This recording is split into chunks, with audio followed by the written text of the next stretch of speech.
Hello everyone, welcome to my channel learning with Rajpreet. तो मेरे channel में आपको इंग्लिश, मैथ्स, इन सब के बेसिक्स और जो भी आपके डाउट्स हैं वो सारे मैं क्लियर करूंगी। तो स्टार्टिंग हम इंग्लिश से करेंगे, जो कि बिल्कुल बेसिक ग्रामर से हम करेंगे स्टार्ट। और स्टार्टिंग आज हमारा टॉपिक है सेंटेंस। तो सेंटेंस में जैसे सेंटेंस क्या है, उसको कैसे फ्रेम करना है, प्रॉपर सेंटेंस कैसा होता है एंड उसके टाइप्स क्या है, ये सारा कुछ हम आपको बताएंगे। तो पहले सेंटेंस क्या है। So basically what is a sentence. Sentence जब भी हम बोलते हैं या जब भी हम लिखते हैं तो हम ग्रुप्स ऑफ वर्ड्स यूज करते हैं। तो उन जब वर्ड्स को हम कंबाइन करते हैं सो उसको हम सेंटेंस बोलते हैं। और सेंटेंस में हमेशा ये होता है कि उसमें एक कंप्लीट सेंस होता है, मतलब कि आपको प्रॉपरली समझ में आ रहा है कि वो सेंटेंस बताना क्या चाह रहा है। जब तक उसकी मीनिंग क्लियर नहीं होती है, जब तक उसका हमें इंटेंट समझ में नहीं आता है, वो सेंटेंस नहीं होता है। ठीक है, तो अब जैसे कि मैंने आपको बताया, group of words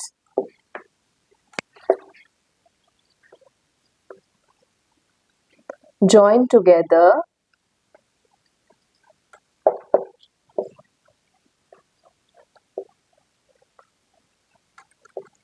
to make complete sense.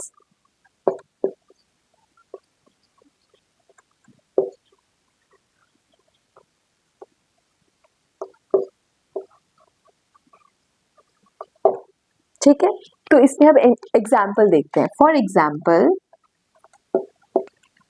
The sun rises in the east।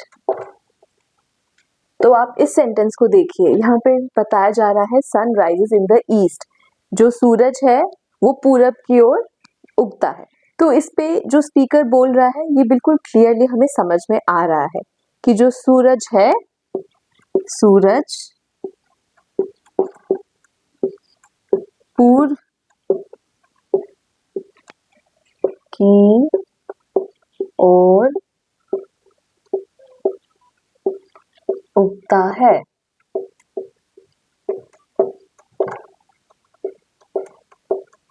ठीक है, तो ये हमें बिल्कुल अच्छे से समझ में आ रहा है, बिल्कुल क्लियर है। तो इसको हम कहेंगे कि दिस इज अ सेंटेंस। अब इसी को अगर हम रिवर्स करें, for example, rises in the east sun.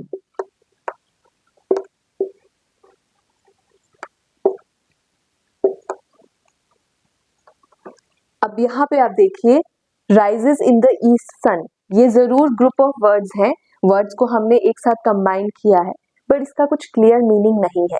Speaker क्या बोल रहा है बिल्कुल हमें समझ में नहीं आ रहा है, एक क्लियर मैसेज नहीं आ रहा है हमें, तो ये सेंटेंस नहीं है। सो ग्रुप ऑफ वर्ड्स जो होते हैं, जो हमें कंप्लीट सेंस देते हैं, हमें कंप्लीट मीनिंग देते हैं उस सेंटेंस का, जो स्पीकर है वो हमें कुछ कह रहा है, वो हमें बिल्कुल अच्छे से समझ में आ रहा है, so that is a sentence. ठीक है, ओके, अब हम टाइप्स ऑफ सेंटेंसेस के बारे में बात करेंगे। इसी सेंटेंस के डिफरेंट डिफरेंट पार्ट्स हैं, तो अब हम उसको देखेंगे कि किस तरह के होते हैं। अब इसमें है टाइप्स ऑफ सेंटेंसेस। टाइप्स, तो पहला टाइप है दैट इज, जो पहला टाइप है वो है असर्टिव या declarative sentence.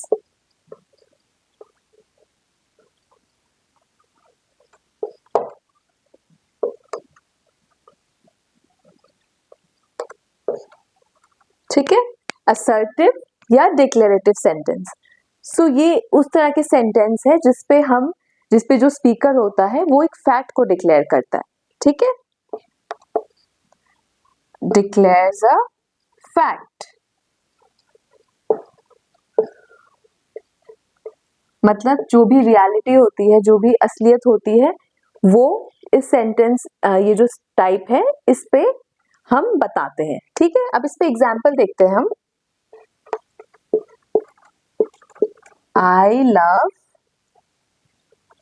playing the guitar.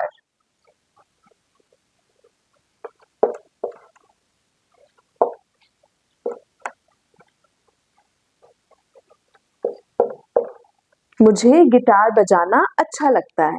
तो यहाँ पे एक फैक्ट बताया जा रहा है, एक रियलिटी बताई जा रही है कि मुझे गिटार बजाना अच्छा लगता है। तो फैक्ट डिक्लेयर हो गया।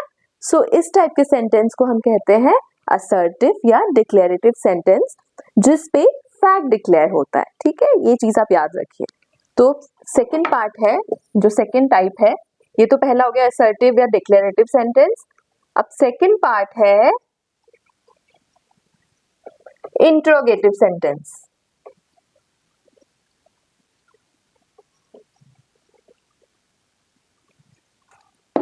सेकंड टाइप है इंट्रोगेटिव सेंटेंस।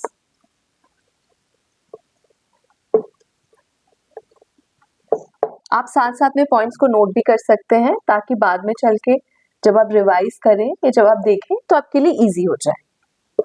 तो इंट्रोगेटिव सेंटेंस क्या होता है? ये सेंटेंस एक ऐसा सेंटेंस होता है जिसमें हम क्वेश्चंस पूछते हैं। जो स्पीकर होता है, जैसे मैं आपसे कुछ बोल रही हूँ तो मैं आपसे क्वेश्चन पूछ रही हूँ, ठीक है? तो इसमें होता है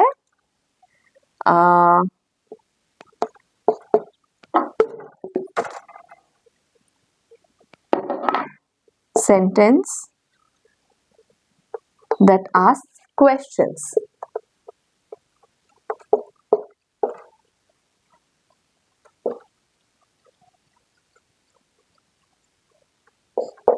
ठीक है, इसको हम इंट्रोगेटिव सेंटेंस कहते हैं। और इसका एक इम्पॉर्टेंट पॉइंट ये है कि इस सेंटेंस की एंडिंग हमेशा एक क्वेश्चन मार्क से होती है। ठीक है, इससे एंडिंग होती है। एग्जाम्पल देखते हैं।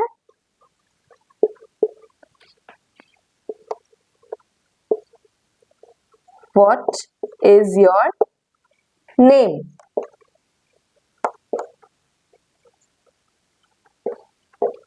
अब ये क्वेश्चन पूछा जा रहा है, What is your name? आपका नाम क्या है? ठीक है, और यहाँ पे क्वेश्चन मार्क है।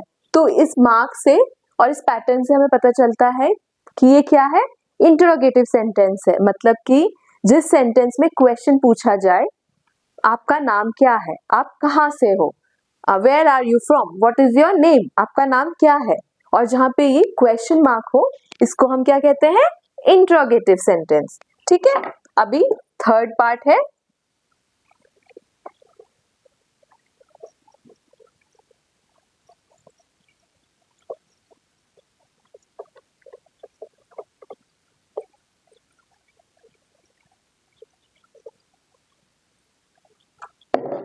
जो थर्ड पार्ट है वो है imperative sentence.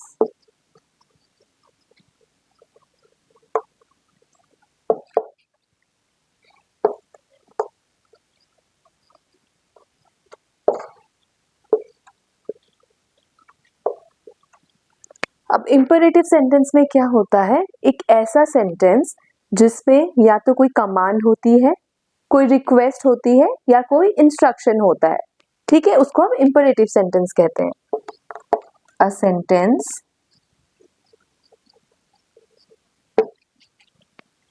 where there is request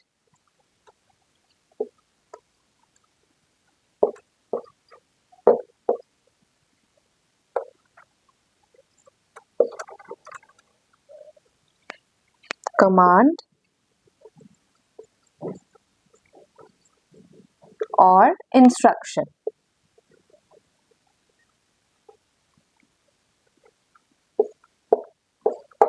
ठीक है, इसको हम इंपरेटिव सेंटेंस कहते हैं। अब एग्जाम्पल देखते हैं।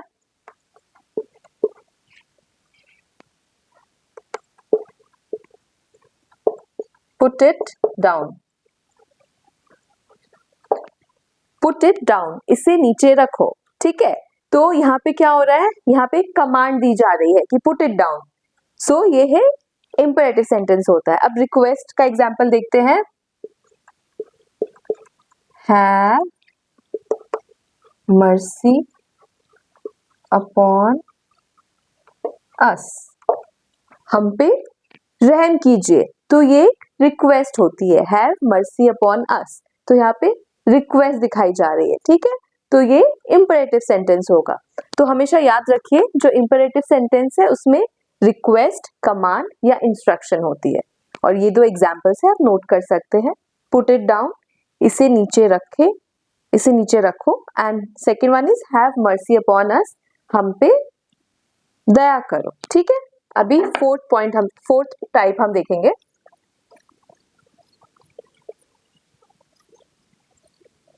तो फोर्थ जो टाइप है वो है एक्सक्लेमेटरी सेंटेंस। तो बेसिकली सेंटेंस के 4 पार्ट्स हैं, तो ये लास्ट पार्ट है एक्सक्लेमेटरी सेंटेंस।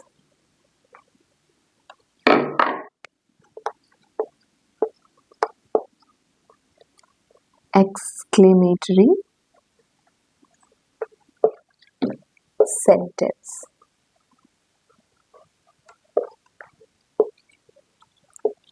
तो ये जो सेंटेंस है इसमें क्या होता है, इसमें स्ट्रॉन्ग फीलिंग या इमोशन डिपिक्ट होता है। कुछ भी स्ट्रॉन्ग फीलिंग है हमारी, जैसे हैप्पीनेस है, खुशी है, दुख है, ये सारा कुछ इस सेंटेंस में बताया जाता है। ठीक है, so a sentence that expresses strong feeling और emotion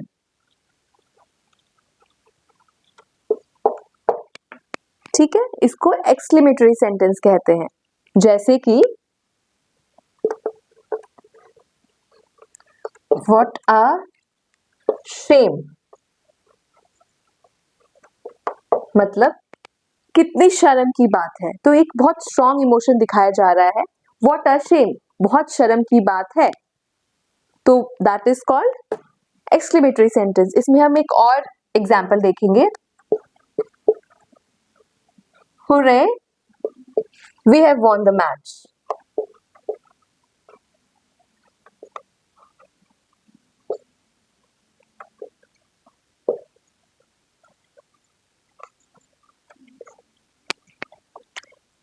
हुर्रे, हम मैच जीत गए। सो एक तरह से ये खुशी दिखा रहा है।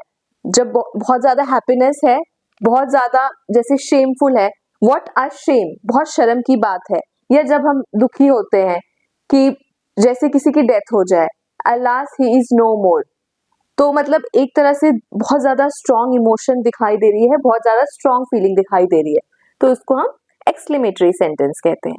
ठीक है, तो आज हमने क्या पढ़ा, पहले सेंटेंस के बारे में पढ़ा, जो कि एक लैंग्वेज का बिल्कुल बेसिक यूनिट होता है। मतलब कि जैसे बिल्डिंग होती है उसकी बिल्कुल नींव होती है, तो वैसे ही जो सेंटेंस होता है वो लैंग्वेज की बिल्कुल बेसिक यूनिट होती है। और सेंटेंस में हमेशा क्या होता है, एक प्रॉपर मीनिंग होती है कि इसका मतलब क्या है, वो क्या बताना चाह रहा है जो स्पीकर है। ठीक है, और बाकी हमने इसके 4 पार्ट्स देखे। पहला था असर्टिव सेंटेंस, जिसमें एक फैक्ट डिक्लेयर होता है। ठीक है, और असर्टिव सेंटेंस को हम डिक्लेरेटिव सेंटेंस भी कहते हैं। तो ये पहला पार्ट हो गया। सेकेंड पार्ट हो गया इंट्रोगेटिव सेंटेंस, जिसमें क्वेश्चन पूछा जाता है और उसकी एंडिंग हमेशा एक क्वेश्चन मार्क से होती है। ठीक है, और थर्ड जो टाइप है वो है इंपरेटिव सेंटेंस, जिसमें या तो इंस्ट्रक्शन होती है या रिक्वेस्ट होती है या कमांड होती है। और जो लास्ट वाला पार्ट है वो एक्सक्लेमेटरी सेंटेंस होता है, जिसमें स्ट्रॉन्ग फीलिंग और इमोशन होता है। एक और चीज जो एक्सक्लेमेटरी सेंटेंस में होता है, ये एक्सक्लेमेटरी मार्क है जो बहुत जरूरी है। इससे आइडेंटिफाई होता है, इससे पता चलता है हमें कि ये एक्सक्लेमेटरी सेंटेंस है, बहुत स्ट्रॉन्ग फीलिंग है।